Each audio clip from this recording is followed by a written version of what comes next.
এই মুহূর্তে ব্যাঙ্গালোরে প্রচুর বাঙালি রেস্টুরেন্ট রয়েছে, একদম প্রিমিয়াম থেকে শুরু করে পাইস হোটেল অবধি, কারণ এখানে এখন 15 লাখেরও বেশি বাঙালি থাকে। আজকে আমরা চলে এসেছি ইন্দিরানগরে ইয়াম ইয়াম কলকাতা রেস্টুরেন্টে, কারণ আমরা খুঁজছি এমন কিছু জায়গা যার স্বাদ এবং সাধ্যের সঠিক মেলবন্ধন হবে, মানে খেতে ভালো হবে কিন্তু তার সঙ্গে পকেটেও হেভি হবে না। চলুন ভেতরে গিয়ে দেখে দিই ইয়াম ইয়াম কলকাতা কি আমাদের আশা পূরণ করতে পারবে।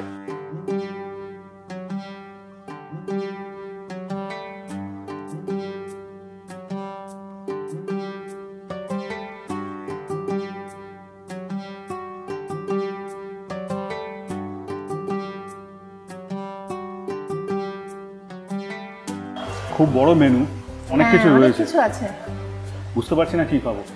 বিরিয়ানি রয়েছে, চাপ রয়েছে, কম্বোও আছে, প্রচুর, মানে ওনাদের মেনুতে আমি যা দেখছি আর কি প্রচুর আইটেমস আছে আর কি। একদম আলুর দম, ছোলার ডাল থেকে শুরু করে মানে লুচি, পরোটা, বাসন্তী পোলাও, আলুর দম, বেশ রিজনেবলি প্রাইস। মেনু দেখে আমি ইমপ্রেসড। চাইনিজ কম্বো, কলকাতার চাইনিজ মানে ট্যাংরা স্টাইল চাইনিজ। আমি মোটামুটি ঘেটে কি খাবো বুঝতে পারছি না। তুমি কি খাবে ভাবছো? আমি তো কলকাতা বিরিয়ানি আর চাপ খাবো। আমার তো কড়াইশুটির কচুরি আর আলুর দম খেতে ইচ্ছে করছে ওনাদের ব্রেকফাস্টের অফার থেকে। যদিও এখন লাঞ্চের টাইম, পাওয়া যাবে কিনা জিজ্ঞেস করি, পেলে আমি ওটা একটা তো নেবই। আচ্ছা, আমার নাম পাপিয়া। আমার এটা একটা ছোট্টখাট্টো প্রয়াস বলতে পারেন, ইয়াম ইয়াম কলকাতা, যেটা খুবই আমার হৃদয়ের কাছে। ছোট থেকেই ইচ্ছা ছিল যে এরকম একটা যদি রেস্টুরেন্ট কোনো দিন করতে পারি, তো সেই ইচ্ছাটা পোষণ করতাম মনে মনে। তারও একটা কারণ আছে এর পেছনে, কারণ পুজোর সময় আমরা যখন সব ভাই বোনেরা একসাথে হতাম, তখন আমার ভাই বোনেরা আমার হাতে রান্না খাওয়ার জন্য বসে থাকতো। তো সেখান থেকেই আমার উৎসাহ, এবং আমার বাবাও খুব খাদ্যরসিক ছিলেন। তো পুজোর দিনে এসে পেছনে হাত দিয়ে দাঁড়িয়ে থেকে বলতেন যে বল তোর লিস্ট করে দে কী কী চাই। তো আমি বলতাম ঠিক আছে এই এই এই আমার চাই, বাবা আমাকে বাজার করে এনে দিতেন। সেখান থেকেই আমার শুরু। আমার মাও খুব ভালো রান্না করেন, মায়ের থেকেই হয়তো পেয়েছি উত্তরাধিকার সূত্রে এইটা আমি গুণটা। তো তারপরে যখন ব্যাঙ্গালোরে এলাম, ধরুন আজ থেকে 22 বছর আগে, তখন থেকেই এখানে আমি বাঙালি খাবারটা খুব মিস করেছি। এবং আমি হলাম উত্তর কলকাতার মানুষ, এবং আমাদের শ্যামবাজারে যেখানে মানে আদি মালঞ্চ, আপনারা হয়তো নাম শুনে থাকবেন। তো যাই হোক, তখন যখন এখানে চলে এলাম, তখন মানে মালঞ্চের খাবারকে স্পেসিফিক্যালি প্রচণ্ড মিস করতাম। তারপর যখন ব্যাঙ্গালোরে এলাম, ব্যাঙ্গালোরে ঘোরাঘুরি শুরু করলাম, দেখলাম এখানে কোথায় বাঙালি রেস্টুরেন্ট আছে। তো যখন ঘুরে ঘুরে দেখলাম যে হ্যাঁ ঠিক আছে, আপনি ওই টেস্টে পাবেন হয়তো, কিন্তু দামটা ঠিক পকেট ফ্রেন্ডলি নয়। বুঝতে পেরেছেন যে সবাই যে এটাকে মানে অ্যাক্সেস করতে পারবে সেটা নয়। তো মানে হয়তো আপনি একটা স্পেশাল ওকেশনের জন্য আপনাকে ওয়েট করে থাকতে হবে যে আমি কবে বাঙালি খাবারটা খাবো। তো সেইখানে থেকেই আমি মনে মনে এটা ভাবতে শুরু করলাম, তাহলে কি আমি ব্যাঙ্গালোরেই শুরু করব কিছু। তো তারপরেও অ্যাকচুয়ালি এই ধারণাটা অনেক দিনই আমি স্থগিত রেখেছিলাম। তারপর যখন কোভিড এলো, তখন আমি ভাবলাম যে ঠিক আছে দেখি এবার কিছু যদি করা যায়। তো কোভিডের টাইমে আমাদের অ্যাকচুয়ালি ক্লাউড কিচেন দিয়ে শুরু, ঠিক আছে। তো ক্লাউড কিচেন দিয়ে শুরু হওয়ার পরে ধীরে ধীরে এই ইয়েতে যখন ঢুকলাম, তখন বুঝতে পারলাম যে যদি আমি শুধুমাত্রই অনলাইনে থাকি, আমি হয়তো বেশি দিন টিকে থাকতে পারবো। তার কারণ অনেক কমার্শিয়ালস আছে যেগুলো হয়তো যারা এই বিজনেসে রয়েছেন তারা জানেন যে এটা কতটা ডিফিকাল্ট, ঠিক আছে। তখন আমি ভাবলাম যে ঠিক আছে, তাহলে হয়তো আমি যদি অফলাইনে আসি, তাহলে হয়তো আমি একটা ভালো খাবার আমার যারা বাঙালি খাবারের যে আমার ক্যাটেগরি বা আমার যে কমিউনিটি, তাদের কাছে আমি খাবারটা পৌঁছে দিতে পারবো কম দামে। ভালো খাবার তো হচ্ছে একটা এক্সপিরিয়েন্স, শুধু খাবারটা নয় আর কি। রেস্টুরেন্টে এসে বসে তার অ্যাম্বিয়েন্সটাকে উপভোগ করে মেনু কার্ডটাকে দেখে একটা খাবার অর্ডার করা, সেটার যে একটা আমেজ, সেটা সুইগি জোম্যাটোতে পাওয়া যায় না। খুব সুন্দর। ধরুন এখানে এসে আমার সাথে যখন আলোচনা করছে, জানতে পারছে, আমার ওপিনিয়নটা চাইছে, সাজেশন চাইছে যে কি খাবো, কোনটা হলে ভালো হয়, এবং তার সাথে যদি আমার কোনো রকম কোনো রকম ইতিহাস থেকে থাকে, সেটাও আমি বলছি যে এই খাবারটার পেছনে এই ইতিহাসটা আছে। হ্যাঁ, এটা তো একদমই ঠিক কথা যে এক্সপিরিয়েন্স। তবে এটা আমি সবচেয়ে আগে আমার যেটা মাথায় স্ট্রাইক করেছিল যে আমার যে মিডল ক্লাস তারা যেন খেতে পারে, সেইটার জন্যই মনে করেই আমি এই পদক্ষেপটা নিয়েছি। যদিও এটা আমি সবে শুরু করেছি, মাত্র 2 মাস হয়েছে, সুতরাং আপনারা সেইভাবে হয়তো ডেকোরেশন বা অ্যাম্বিয়েন্স দেখতে পাচ্ছেন না। তবে আশা করি ভবিষ্যতে যদি সবাইয়ের ভালো লাগে আমার খাবার এবং সবাই আসেন আমাকে সাহায্য করেন, তাহলে হয়তো ভবিষ্যতে যেটা আমার মনে রয়েছে সেটা আমি করবো। অ্যাম্বিয়েন্স তো আমার বেশ ভালো লাগলো, ছিমছাম সুন্দর করে সাজানো। মানে কলকাতার রেস্টুরেন্টস অ্যান্ড কেবিন এরকমই হয় আর কি। যাদের এক্সপিরিয়েন্সটা আছে তারা বলতে পারবেন, এসি থাকে না, কিছু থাকে না, কিন্তু আন্তরিকতা থাকে। কলকাতার পুরোনো রেস্টুরেন্টগুলো 70, 80, 100 বছর ধরেও এখনো চলছে আর কি, লোকে যাচ্ছে একইভাবে চলছে জেনারেশনের পর জেনারেশন। লোকেশনটা তো একদম মানে সাংঘাতিক লোকেশন, ইন্দিরানগর মেট্রো স্টেশন থেকে কতক্ষণ 4-5 মিনিটের হাঁটা পথ, ঠিক আছে। কাজেই শহরের যে কোনো প্রান্ত থেকে মেট্রো ধরে চলে আসতে পারেন এখানে। আচ্ছা, প্রথমে কি এসছে? কড়াইশুটির কচুরি আর আলুর দম। জেনারেলি প্লেটে 4 পিস কচুরি থাকে, কিন্তু আমি রিকোয়েস্ট করলাম যে হাফ প্লেট দিন, মানে 2 পিস দিন, কারণ অনেক কিছু ট্রাই করার ইচ্ছে রয়েছে।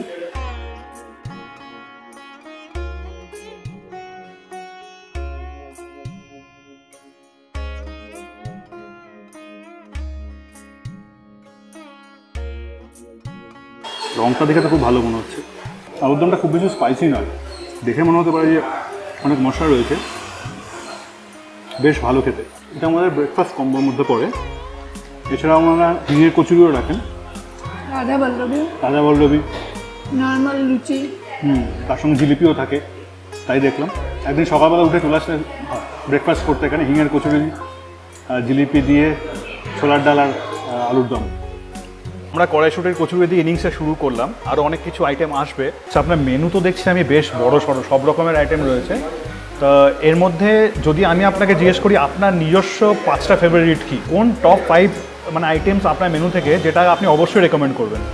সেরকম করে বলতে গেলে দেখুন, বাঙালিদের যা খাবারের পরিসর সেটা আমি এখনও কমপ্লিট করতে পারিনি। এটাকে আপনি বড় বলছেন ঠিকই, কিন্তু এটা কিন্তু খুবই ছোট। যেমন ধরুন আমার মাছের ডিশ, এখন আমি অনেক কিছু অ্যাড করা বাকি আছে যেগুলো করিনি, কিন্তু এগুলো আমি শুরু করব। তো এই মেনু থেকে যদি বলেন তাহলে বলবো আমার এখানে ভেজিটেবল চপটা অবশ্যই ট্রাই করবেন। তারপরে যে কোনো ধরনের রোল আপনারা একবার ট্রাই করে দেখতে পারেন, যে আপনাদের সেই কলকাতার কথা আশা করি মনে করিয়ে দেবে। আর এমনি আমাদের যে বাঙালি আইটেম তার মধ্যে যদি বলেন তাহলে আমি বলবো যেটা আমার খুব ফেভারিট, চিকেন কবিরাজি। আচ্ছা, তারপরে আমাদের বিরিয়ানি এবং চিকেন চাপ আর লুচি মাটন কষা। বাহ, খুব ভালো। এখানে চাইনিজ তো রয়েছে দেখছি। চাইনিজ ওইটাও আমি বলতে যাচ্ছি, সেটা হচ্ছে যে এখানে যে চাইনিজ যে আমার বিশাল বড় নয় মেনু, খুব সামান্য, কিন্তু এটুকু গ্যারান্টি দিতে পারি আপনি এখানে যদি চাউমিন আমাদের খান আপনার কলকাতার কথা মনে পড়বে। সেই স্ট্রিট স্টাইল চাইনিজ, সরু সরু নুডলস, মোটা নয়, এবং যেরকম হাক্কা আমরা পছন্দ করি, ট্যাংরাতে আমরা যেরকম খাই, আপনি সেই সব পাবেন, একদম গ্যারান্টি। আচ্ছা, আমার একটা পার্সোনাল রিকোয়েস্ট আছে, যদি পসিবল হয় কোনো সময় আপনারা যদি গ্রেভি চাউমিনটাকে ইন্ট্রোডিউস করতে পারেন। ব্যাঙ্গালোর মানে ঘুরে ঘুরে হন্যে হয়ে গেলেও কলকাতার গ্রেভি চাউমিন কোথাও পায় না। খুব সত্যি কথা, আমার মা তো মানে আমার মায়ের এটা পার্সোনাল ফেভারিট গ্রেভি চাউমিন, তো এটা আমার মাথায় আছে এবং আমি অবশ্যই এটা ইন্ট্রোডিউস করব, কারোর জন্য না হলে অন্তত আমার মায়ের জন্য। আচ্ছা, আড্ডা দিতে যেতে খাবারগুলো এসে গেছে। এতগুলো খাবার দেখে আমাদেরকে রাক্ষস মনে করতেই পারেন, কিন্তু আমাদের কিছু করার নেই। খিদে পেয়ে তো পেয়েছে, তার সঙ্গে এত কিছু স্পেশালিটি আছে, ট্রাই না করে তো ছাড়া যাবে না। সব কিছু ট্রাই করবো, শেষ করতে পারবো কিনা জানি না, ট্রাই তো করবো। কি কি আছে একটু বলে দাও তো। ডিমের ডেভিল না বলে এটাকে আপনি হ্যান্ড গ্রেনেডও বলতে পারেন। বিপুল সাইজ এবং উপরে পুরটা আমি যেটা দেখতে পাচ্ছি পুরো চিকেন কিমা দিয়ে, আলুর পুর নয়, চিকেন কিমা হ্যান্ড গ্রেনেড সাইজে, খেয়ে বলছি কিরকম। তার সঙ্গে রয়েছে বিরিয়ানিটা তো দেখে বেশ লোভ লাগছে। আর চিকেন চাপ এবং মোগলাই পরোটা। এটা পিওরলি লোভে পড়ে অর্ডার করা, কারণ মানে আমি মোগলাই পরোটা প্রচণ্ড ভালোবাসি। ব্যাঙ্গালোরে খুব দুর্লভ ভালো মোগলাই পরোটা পাওয়া, অনেক জায়গাতেই করে, কিন্তু এরকম স্টাফড পুরো মাংসে ভরপুর মোগলাই পরোটা খুব কম জায়গাতেই পাওয়া, সেই জন্য এটাকে পিওরলি লোভে পড়ে অর্ডার করা। দেখা যাক, শুরু করা যাক, চলো। কাসুন্দি না হলে ফিশ ফ্রাই আর এই ভেজিটেবল চপ, ডিমের ডেভিল এগুলো ঠিক জমে না, যতই আপনি মেয়েও নিন না কেন, কাসুন্দি ছাড়া জমবে না।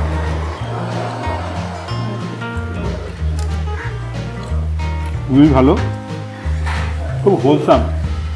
সঞ্জীবনী আসলে খুব এনজয় করতো, কিন্তু পরীক্ষার সেই জন্য আসতে পারলো না। খুব ভালো খেতে, মানে ভালো বাঙালি খাবার খেতে প্রচণ্ড ভালোবাসে। পরের বার নিয়ে আসবো নিশ্চয়ই। এখানে আশেপাশে বেশ কয়েকটা পুজো হয়, যারা সেই ঠাকুরগুলো দেখতে আসবেন, ইন্দিরানগরের ঠাকুর বলুন বা কাকদাসপুরা কাকদাসপুরা আছে, মানে এই মেট্রো রুটের আশেপাশে 5-6টা বড় পুজো হয়। যারা সেই পুজোগুলো যাবেন তারা মেট্রোতে ধরে নিশ্চিন্তে ইন্দিরানগরে নেমে এখানে চলে আসতে পারেন, আমাদের খাবার এনজয় করতে পারেন। পুজোয় স্টল তো দিচ্ছেন না, কিন্তু কোনো স্পেশাল মেনু হচ্ছে কি? হ্যাঁ হচ্ছে। তো যেই মাছের আইটেমগুলো আমার এখানে নর্মাল মেনুতে মিস, আপনি দেখতে পাচ্ছেন, যেমন ধরুন চিংড়ি মালাইকারি, তারপর আমার ইলিশ মাছ, এই ধরনের অনেকগুলো আইটেম আমার দিয়ে স্পেশাল থালি আমার করার ইচ্ছা আছে। আর আপনারা কেটারিংও করেন? ইয়েস, আমরা কেটারিং করি এবং তার জন্য আমাদের কোনো মিনিমাম কাউন্ট নেই। ওকে, আমরা 10 জনের খাবারও আমরা করে দিই এবং অত্যন্ত ভালোবাসার সাথে পৌঁছে দিই। অ্যাকচুয়ালি আমার মেন উদ্দেশ্য হলো লোকের কাছে পৌঁছানো। বাহ, এরপর নেক্সট কি? মোগলাই পরোটা খুব হেভি স্টাফিং দেখাচ্ছে আপনাদেরকে, মানে পুরো মাংসে ভর্তি।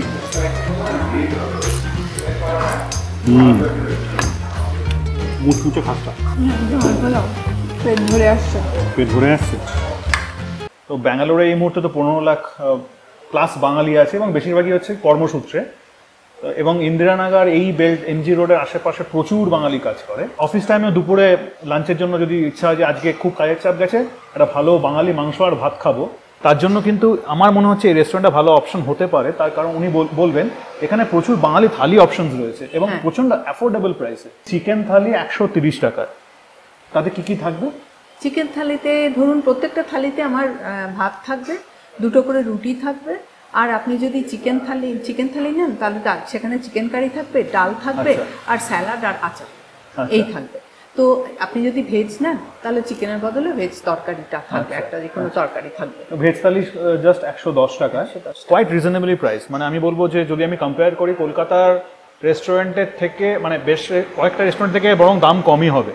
অবশ্যই আসুন লাঞ্চ করতে, মানে এদিকে কোথাও অফিস করেন, বাড়ি ফিরবেন, তখন বাড়ি ফেরার পথে এখানে থেমে সুন্দর করে ডিনার করে নিলেন, ফ্যামিলিকে ডেকে নিলেন, একটা ফ্যামিলি ডিনার করে গেলেন এখানে, বা ফ্যামিলির জন্য প্যাক করে নিলেন। এবার দ্য ফাইনাল টেস্ট, বিরিয়ানি, কলকাতার বিরিয়ানি, তার সঙ্গে আমরা নেব চিকেন চাপ।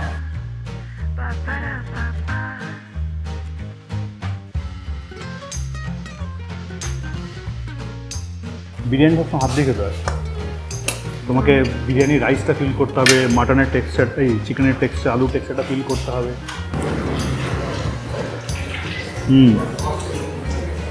খুব লাইট বিরিয়ানিটা, ঝুরঝুরে বিরিয়ানি আর chaap is like match made in heaven, right? চাপটার গ্রেভিটা একদম অথেন্টিক, প্রপার কলকাতার যেরকম চাপ হয়, এখানে অনেক জায়গায় চাপের নাম করে কারি দেওয়া হয়, চিকেন কারি বেসিক্যালি, এটা প্রপার চিকেন চাপ, is going very well with the biryani. Yam yam Kolkata invite করছে ইন্ডিপেন্ডেন্ট আর্টিস্ট এবং ব্যান্ডসদের এখানে এসে জ্যামিং করার জন্য সম্পূর্ণ বিনামূল্যে। মানে এদের সঙ্গে যোগাযোগ করে আপনারা চলে আসতে পারেন এবং আপনার মিউজিক্যাল ট্যালেন্টকে শোকেস করতে পারেন। আচ্ছা, ভিডিওটাকে যদি দেখে আপনারা এতক্ষণে ভাবেন যেটা একটা পেড প্রমোশন, আক্ষরিক অর্থে নয়, কারণ আমরা রীতিমতো জিএসটি দিয়ে পেমেন্ট করে তারপর যাচ্ছি। তবে আমাদের একটা রিকোয়েস্ট ছিল ওনাদের কাছে, মেদিনীপুরের কাঁথিতে এসটিপিএন জীবন রাও ট্রাস্ট নামে একটি সংস্থা গ্রামের অনাথ বাচ্চাদেরকে সম্পূর্ণ বিনামূল্যে ইংরেজি শিক্ষা প্রদান করেন। আমাদের কথা শুনে উনি এরকম 20টি বাচ্চা এবছরের দুর্গাপুজোর জামাকাপড় স্পন্সর করতে রাজি হয়েছেন। অনেক অনেক ধন্যবাদ। বিদ্যালয়ের পক্ষ থেকে আমি ভারপ্রাপ্ত প্রধান শিক্ষক ইয়াম ইয়াম কলকাতার স্টুডেন্টের কর্তৃপক্ষকে অসংখ্য ধন্যবাদ। পুজোতে গরিব অসহায় বাচ্চাদের নতুন বস্ত্র বিতরণের জন্য পুজোতে বিভিন্ন জায়গায় গরিব অসহায় শিশু ও মহিলা ও বয়স্কা বৃদ্ধা মহিলাদের নতুন জামা শাড়ি আমরা 2017 সাল থেকেই দিয়ে এসেছি। এই মহৎ প্রয়াসে যিনারা অনুদান দিচ্ছেন প্রত্যেককে দাতার নাম প্রকাশ করব। বস্ত্র বিতরণ হওয়ার পরে আমরা সবারই নাম প্রকাশ করব। ধন্যবাদ জানাই। সবাই ভালো থাকবেন, সুস্থ থাকবেন। আগাম শারদীয়া প্রীতি শুভেচ্ছা ও অভিনন্দন। ধন্যবাদ। তবে এটা প্রচার না করলেও হতো। ওয়েস্ট বেঙ্গলে ইন্ডাস্ট্রি খুব বেশি নেই বা হচ্ছে না বলে সিএসআর এর টাকাও অত পৌঁছয় না গ্রামে গঞ্জে যারা এনজিও চালায় তাদের কাছে। তা আমাদের মতো যারা পশ্চিমবঙ্গের বাইরে যারা আর্ন করতে পারছি তারা যদি কিছু টাকা এইভাবে পাঠাতে পারি তাহলে তো আমাদের বাংলারও ভালো হয় এবং আপনাকে দেখে যাতে উৎসাহিত হয় সেই জন্য আপনাকে নেওয়া অনেক অনেক ধন্যবাদ। তো বন্ধুরা, এপিসোডের শুরুতেই যে প্রশ্নটা রেখেছিলাম, ইয়াম ইয়াম কলকাতা কি স্বাদ এবং সাধ্যের একটা ব্যালেন্স? হ্যাঁ, তার কারণ আপনারা দেখলেন আমরা কত কিছু খেলাম এবং বেশ তৃপ্তি করেই খেলাম।